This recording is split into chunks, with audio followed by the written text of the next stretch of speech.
Well, good morning, everybody. It's very exciting to be here for a number of reasons, in particular to be here with these two individuals who really need no introduction. I'll do one very quickly. So Nigel Morris, co-founder of Capital One, Phil Purcell, co-founder of Discover. They have many other amazing titles, as you all know, tied to their names. But given the two really revolutionary companies that they founded, I think we should just get right into it and talk about one of the biggest mergers in payments to occur in a very, very long time. Where I want to start is, what do you think is the most important thing about the Discover Capital One merger? We have the issuing side, we have the network side. What do you consider to be the most important and potentially revolutionary thing that could happen here with this merger? Well, first of all, I think the merger is brilliant, and I think it is going to work, and I think that the regulators will allow it. So you've got an awful lot of positives, I think, that are going to come out of this. The biggest financial positive is going to be the merging of the credit card bases. Capital One's credit card base is basically subprime, near prime. Discover's is mostly prime. So there's going to be very, very little overlap. You're not going to lose customers. You're just going to continue to grow. So financially, that will be the biggest positive. The thing I'm looking forward to most is strengthening the Discover Card network. Today it is small, fourth place. It'll probably stay in fourth place, but it's going to be much, much stronger with Capital One. I would expect Capital One to add volume substantially, and it will be more viable and a bigger competitor to Visa and MasterCard, which I think is very, very good. So I would say the most striking thing that's going to come from it is what happens in the network. Financially, for shareholders, the greatest thing that's going to come from it is the merger of the card base. The other great benefit, in my opinion, is Capital One is, other than JP Morgan and Capital One are the two financial institutions that really understand technology. And I don't mean to dismiss the others, but as my son says, JP Morgan and Capital One in technology are playing chess, and all the other big banks are playing checkers. And bringing Capital One's technology to Discover will be a significant positive, both in costs and in what they can do in the marketplace. So I couldn't be more bullish. I think it's one of the greatest potential mergers you can have, which isn't to say it won't be hard, because it will. Technology will be hard, but the rest of it, I think they'll do extremely fast and very well. Nigel, your thoughts? I fear that you're going to hear me shoutingly agreeing a lot with my good friend here, Phil Purcell, to my left. It was 11 months ago. I woke up in Mexico City seeing the news of Capital One's acquisition of Discover, the $35 billion deal. And I talked to Rich Fairbank, my old co-founder of Capital One, and reflected on the fact that in 1985, actually before some of you were born, we were running around as strategy consultants, basically laying out the blueprint of what would become Capital One. Talking to the big banks, consulting to the big banks, and we went through Signet Bank and then became Capital One. And now, 40 years later, literally 40 years later, this year, we now have the largest credit card issuer in the world, with $250 billion of credit card assets under management, bigger than Chase and Citi and Bank of America and Amex. So it's an extraordinary thing to see how an entity can go from nothing to the largest in the world over a period of a lifetime. So I think this is actually a masterstroke for Rich Fairbank and Capital One. I think it's an incredible unleashing of strategic firepower. I think it will happen, as Phil said, because Capital One will bolster the fourth place on the network side. Discover has about 4% market share, whereas Visa and MasterCard together are up in the 80s, and the rest, of course, being picked up by Amex. So Capital One will bolster that network, will reinforce it, and will move over Visa and MasterCard volume from its customer base into the Discover franchise, which will be helpful. But the big play, I think, is on the issuer side, where Capital One's information-based strategy that's been the hallmark of what Capital One's done all over these years, plus the technology that Phil mentions, is going to allow a huge unleashing of value from the Discover portfolio. And look, Discover's got themselves in one or two pickles recently with regulators. Capital One has learned how to manage regulators incredibly well, partly because of where Capital One is domiciled in Northern Virginia, just outside of Washington. So I think this is just a really terrific thing. Now, the challenges are going to be in the integration. I'm sure that Bain and BCG and McKinsey will tell us that the majority of deals never achieve their goals. So the proof of the pudding here is going to be in the execution, and it's going to be in the implementation. And doing that well is going to be a terrific opportunity and a challenge at the same time. So here we are. So back to the beginning again. We're now 1 year after this was announced, and we have a new sheriff in town in Washington, and perhaps a more magnanimous regulatory environment ahead of us. And I think it'll be interesting to see over the next couple of months whether or not this gets authorized, and we move on from that. On the integration front, these are two companies with different work cultures. That's part of a challenge that companies encounter when these deals occur. I think I'll throw this one to Phil, because Phil knows a thing or two about company cultures coming together and the challenges associated with that.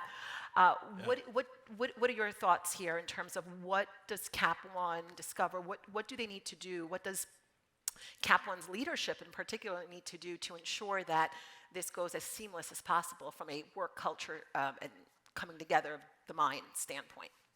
Everybody's going to have to just guess at culture. Nigel and I have had several really good conversations on this subject. There is no question Discover is a Midwestern culture, and there is no question that Capital One is East Coast and innovation culture. Discover Card was founded on innovation. I laughed when I listened to Nigel. Capital One and Discover were founded about the same time. And in the 80s, what everybody knew but nobody did anything about except Capital One and Discover is the banks were in trouble in terms of lending. They had massive lending problems, and so they had massive P&L problems. The banks then were making 65% return on equity in credit cards, and they could not make that money. So they had to make the 65%, which made it great for entrants, Discover Card and Capital One, because we could come in with innovation underneath them.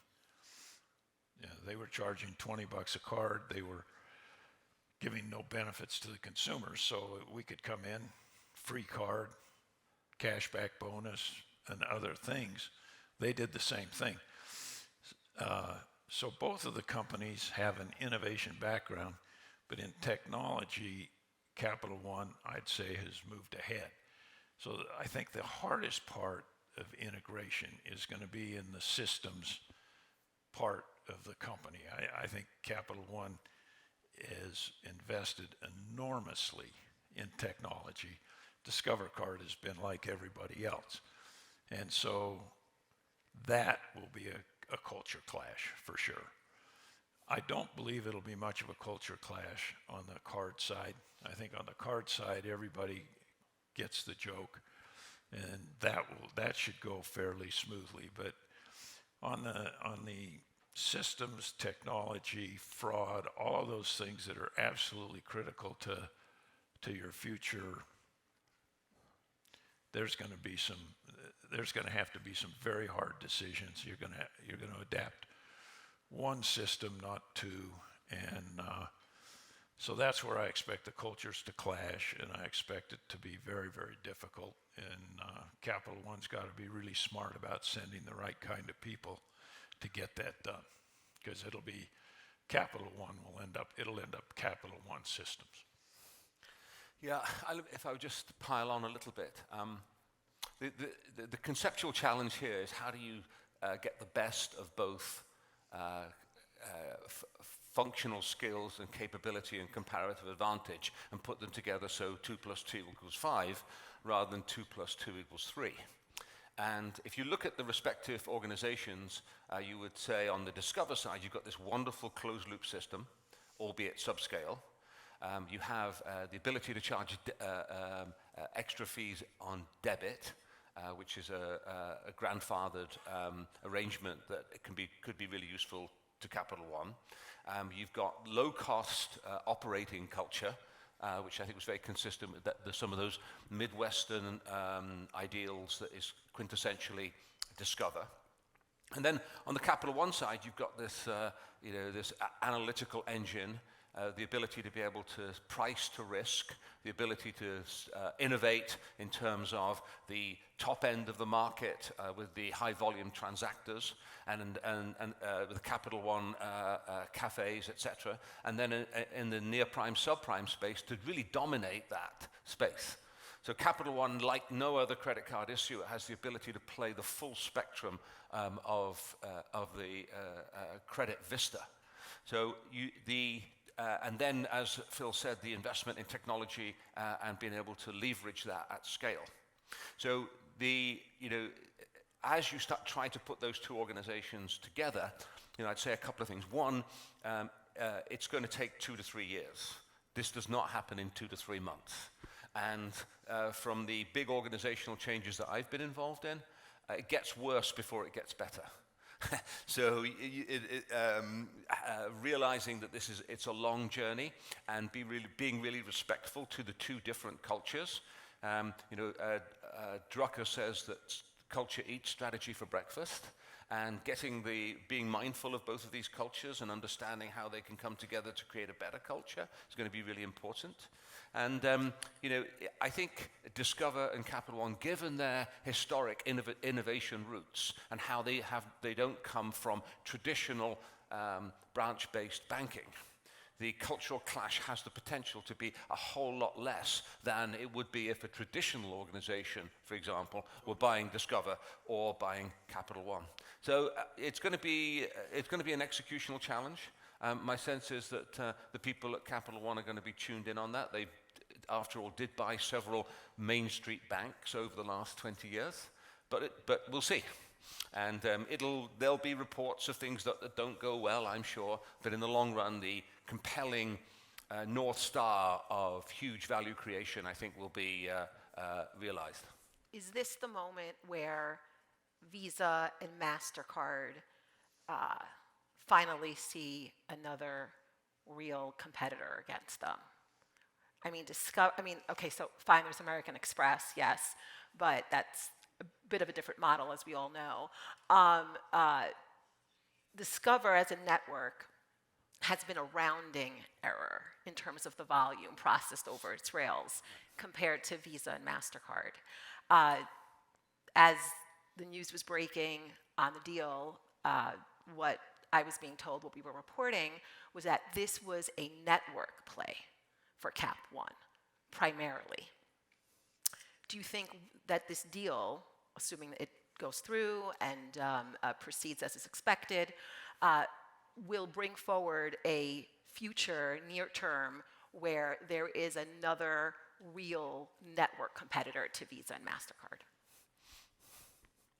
That is going to take a long time, but I do think the two combined, you're getting a much more viable competitor, and you're not going to be able to say Discover's not accepted anywhere. I mean, it'll be accepted everywhere in the U.S.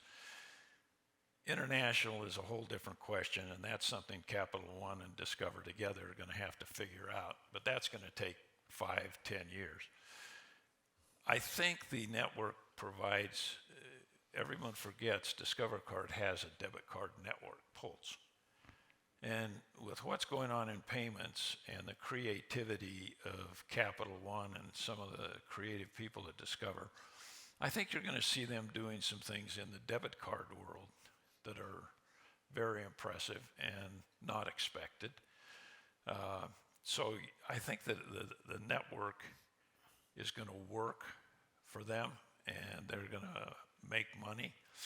They're going to connect better with merchants. So there's a lot of positives on the network side, but to go, as Nigel pointed out, to go from 4% to maybe 6% to maybe 8%, that doesn't scare Visa or MasterCard. What scares Visa and MasterCard, I think, is regulation, legislation, and I think Visa and MasterCard are going to spend their time trying to eat more of the interchange and take that away from the issuers, and that'll be the first real battle, I think, with Visa and MasterCard, not putting them aside as a network. They're too big, too entrenched, but the opportunity for Capital One and Discover together to make that network highly profitable and do innovative things that Visa and MasterCard are not going to do, I think that's pretty exciting. Yeah, I'm inclined to agree again. I think that Visa MasterCard have got much bigger worries than Discover doubling their share of volume. If we look at what's happening in developing countries, I'm thinking in particular of India and Brazil with UPI, and how alternative networks are developing that promise or could indeed cannibalize the volume of Visa MasterCard that are centrally planned in their organization. And that, certainly in India, it's almost impossible to make money in payments now. And of course, the US is in a very different place to the developing countries, and we're the only place in the world, really, that has the kind of charge on discount rates that we enjoy here with all our frequent flyer programs, etc. So I don't think that's necessarily under siege, but it does speak to how the US is quite different. But look, the challenges to Visa and MasterCard are going to be that other payment rails could emerge through time. I'm seeing in particular in our venture capital, with our venture capital lens, a tremendous amount of interest in using stablecoin, particularly for cross-border. But you could see how stablecoin could emerge as a payment network and start to challenge through time. But I really believe that although the deal with Discover may have been partially sold to the regulators and to Wall Street as a merchant accretive play, I think the leverage is on the issuer side, which is Capital One's strength. Capital One has never really built up a merchant franchise. I was sort of joking earlier, when we were at Signet Bank, I actually sold the merchant business that existed at Signet before it became Capital One, because we needed the money in order to fuel the origination of balance transfer teaser rates circa 1990. So the last thing I would say is that Visa and MasterCard works. It's trusted. Consumers know how it works. Merchants might squeal about the cost, but they know that it works, and they know they can manage fraud with it, and it's not broken. And when something's not broken, even if the economic rent is high, it's very hard to see somebody coming in and really attacking it. So I think it's very hard to see that duopoly, if you like, is really going to get unraveled anytime soon.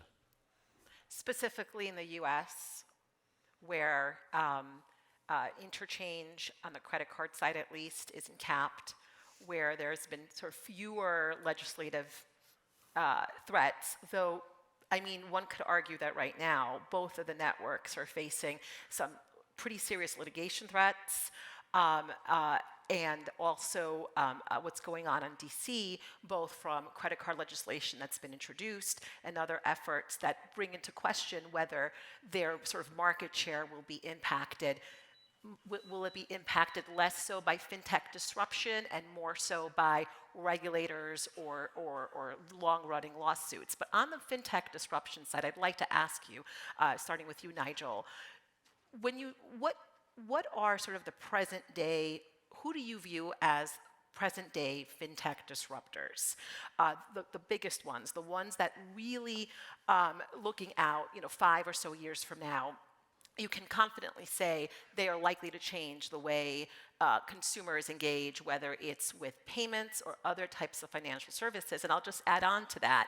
Do you see any real room for fintechs to disrupt this network model that we're talking about? Or is it just too big and at such scale that it's really impossible and it would be maybe even foolish, would it be, I ask, for fintechs to be looking at disrupting that part of the world?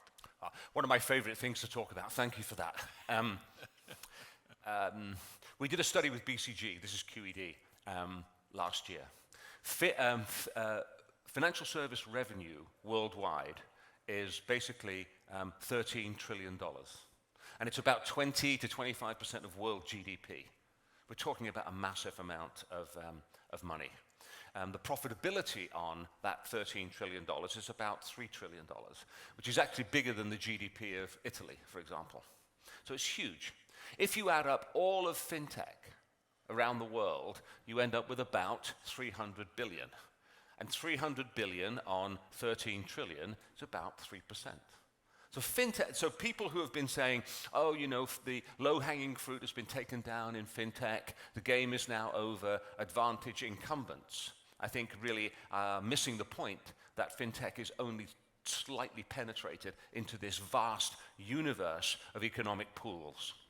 And what we're seeing is that fintechs are the first adopters of new technology. Certainly if you look at how AI is being deployed, both as a strategic weapon and as a cost reducer, we're seeing the fintechs adopting it at a rapid pace. I agree with Phil that in terms of the banks who are really adopting AI, we see JP and Capital One at the vanguard of that. But so where's the disruption occurring as we go from in chapter 2, if you like, of a long book of fintech ascension as we go into chapter 3? Certainly AI, that's very powerful. Certainly in the US, my belief is that the mainstream banks have basically abdicated serving near-prime and subprime customers. See, near-prime and subprime customers are difficult to lend money to because they have FICO scores under, say, 650. And the banks don't really want to offer credit to them. They typically don't have much money. They live largely paycheck to paycheck, hence the ascension of businesses like earned wage access, Daily Pay, Rain, Pay Active. So they don't have much money, so the deposits are not worth much. And wealth management is way out there, and mortgages and autos, etc. So what we're seeing is Chime and Albert and Current and Dave, these neobanks now, many of which are starting to get to critical mass, where they have billions in revenue and they have now substantially profitable, largely leveraging off debit interchange and also with cash advance loans and really meeting the needs of that near-prime, subprime segment. That's one big universe that I think is massive advantage fintechs. And they're doing it, of course, all digitally, so they don't have the bricks and mortar infrastructure costs. And there are many, many other areas. Embedded finance is a really powerful concept. So how do I define that? Anything that today is analog, where there are bits of paper or human beings involved or anything face-to-face, over the next 5 to 10 years, those interfaces get digitalized. And when they get digitalized, there's an opportunity to sell financial service products, insurance, payments, lending in particular. And with that, what we'll see is that the digitalization of those processes become, in a sense, a loss leader to the economic pools that exist in payments, lending, and insurance. And we're seeing that happening in living color. And like what I said in terms of abdication with near-prime, subprime, the banks don't do that. I mean, the banks are not playing in buy now, pay later in the US in any way. They're not competing against the Klarnas of this world. Why not? It's a really interesting question. You would think that the banks would be perfectly positioned, given their scale, given the fact that they're banks and have virtually zero cost of deposits, to be in that business. Nigel, a question on that. So when the likes of Affirm, Klarna, et cetera, were really showing themselves as being serious players starting several years ago, a number of large credit card issuers rolled out installment payment type options on their credit cards. That was a clear response to the BNPL wave that consumers were signing on to. But you don't view that as any serious threat to, okay. I mean, we talk about buy now, pay later like it's buy now, pay later, like it's some amazing revelation. What is it? It's point of sale, digital, pay in 3 installment, short-term installment loans. I mean, it's not exactly revolutionary. The revolutionary bit is that you partner with merchants, you partner with entities that are selling product, and you join the dots up in terms of a digital experience that is seamless and frictionless, and for the merchant, creates the opportunity to have bigger conversion rates at the shopping cart and bigger ticket size. Now, that DNA, candidly, is not in that of the major banks. And if you look at, several of them had failed attempts to really compete with Affirm and Klarna. And I was on the board of Klarna years back as they came out of Stockholm. Their magic was the ability to make it perfect for the consumer. Let me go back to just one final thing. If you look at net promoter scores, which are not always perfect, but they are a measure of product market fit. If you look at the fintechs that we work with, Nubank, Klarna, Credit Karma, Affirm, if you look at their net promoter scores, they're often in the 70s and 80s, which is really difficult to do. Most banks are now measuring net promoter scores. Some of them are not. The ones that are measuring it and they're willing to disclose it will tell you it's in the teens and the low 20s. That is a massive gap in customer satisfaction. Most banks start with, I've got a product, please come into my bank branch and I want to sell it to you. Fintechs start with, what's your issue, what's your problem, consumer or small business? How can I solve it digitally to make you happy and make you love me? And that's how you get those 80 net promoter scores. It's a philosophical difference. And it comes out of banks conflating inertia and loyalty. And I think that we're seeing some of the mainstream banks now waking up to the fact in a world of open banking, in a world of fintech ascension, that they've got to raise their game and raise their game massively to be able to compete in this war that we're going to see over the next decade. Phil. Well, he talked quite a bit about, buy now, pay later, or pay in 4, or however you want to describe it. Nigel's point that's the most important, if I were an entrepreneur, is the banks in this country have chosen not to serve 30 to 40% of the population. And they don't serve them in any product. And so the opportunity going forward for more lending products that are geared to people who don't qualify for a credit card, who don't qualify for a bank account, in the bank's opinion, is massive. And, the pay in 4 is just one aspect of that. The regulatory pressure on payday lending and other things. These people need credit, okay? And the people who can figure out how to do it and manage the losses are going to create big companies. And Klarna's already a big company. We've invested in a company called Purcell, which has been very, very successful and very profitable lately. Now, to stay that way is hard because you're lending to people that banks have decided aren't creditworthy. They do not have a credit card. They don't qualify for a credit card. And they still need credit. So to me, all over the lending horizon and bank product horizon, it's, I don't know if it was Ty Cobb or Roger Hornsby that's, they said, how do you bat 400? He said, well, I hit them where they ain't. And that, the whole credit and deposit business of 30 to 40% of Americans, there's no real bank competition. So I happen to think that's the most fertile area. The other area that I think will challenge payments is, bank account to bank account, and it's just beginning.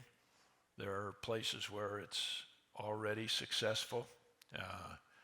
Plaid's been successful. Others have been successful. And it is way more cost effective than a credit card or any other form of payment. So I think you'll see that breaking over time. It's going to be a big business.